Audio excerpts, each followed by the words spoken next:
Arian, Nidhi, Junaid, Ria, and Isha were paranormal vloggers chasing internet fame.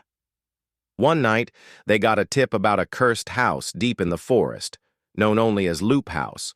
No one who entered it after sunset had ever made it out.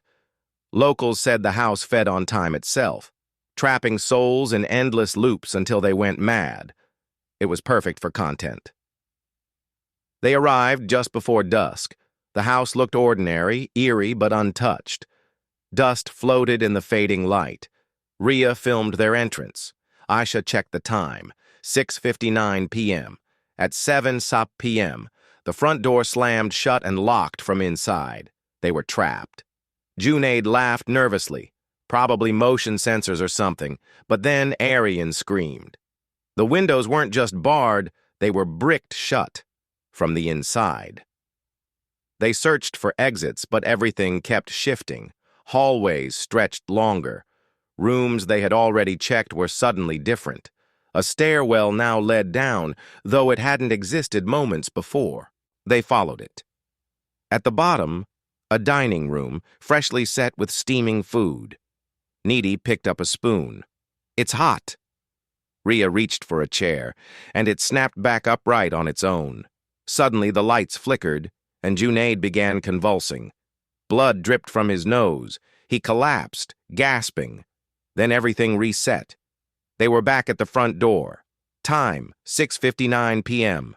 Junaid was alive, breathing, confused. Did I pass out? They realized they were stuck in a time loop. But only one of them remembered each reset, Ria. With each loop, another person died horrifically, then reappeared alive when time rewound. Arian's neck snapped by invisible hands. Isha's body twisted into a staircase. Nidhi swallowed by the walls. But each time the clock reset, they forgot. Only Ria remembered the pain, the deaths, the screams. She tried writing warnings, screaming the truth, recording it. But everything erased on each loop, except for a whisper growing louder. "Only one escapes. If 4 bleed." Ria finally understood. The house demanded sacrifice, 4 real deaths, permanent. Only then would the loop break, for one. In the final loop, at 6:59 p.m., she locked the doors, trapped her friends, and one by one murdered them, crying, screaming, shaking, but unstoppable. As the clock struck 7 p.m., the house crumbled. Sunlight poured in. Ria stumbled out alone, free.